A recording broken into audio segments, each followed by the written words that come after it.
Hello everyone, আমি নিয়ে চলে এসেছি কড়াইশুঁটি কিভাবে তোমরা ফ্রোজেন বানাবে। তো অনেকেই তো মল থেকে কিনে নিয়ে আসো, সারা বছর তো কড়াইশুঁটি সেই হিসাবে খাওয়া হয় না। আর স্পেশালি আমি কড়াইশুঁটির কচুরি খেতে যে এত ভালোবাসে তাকে তো এসব করতেই হবে।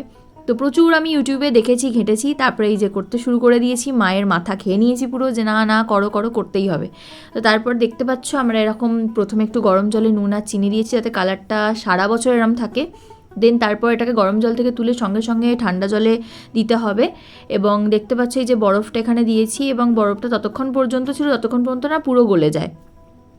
আর যে গরম জলে দিয়েছিলাম সেটা বেশিক্ষণ না দিলেই হবে, কারণ যাতে না সিদ্ধ হয়ে যায়, কারণ ওটা তো সারা বছর প্রিজার্ভ থাকবে। তো সেইখান থেকে ঠান্ডা জল থেকে তুলে ওটাকে ভালোভাবে শুকালাম। এই যে দেখছো কালারগুলো কতটা গ্রিন লাগছে। তারপরে এই যে প্রথমে শুকাতে দিয়েছিলাম একটা জায়গায়, পুরো ভিজে গিয়েছিল। তারপর আবার একটা জায়গায় ওটাকে তুলে ভালোভাবে শুকিয়ে দেন উপর থেকে একটা পাতলা সুতির কাপড় নিয়ে একটু রাব করে দিলাম আস্তে আস্তে, যাতে উপরের জলগুলোও শুকিয়ে যায় এবং মুছে যায়। দেন তারপর এই জিপ লক ব্যাগে আমি এটা প্যাকেজিং করলাম, করে এটা এবার ডিপ ফ্রিজিং করলাম।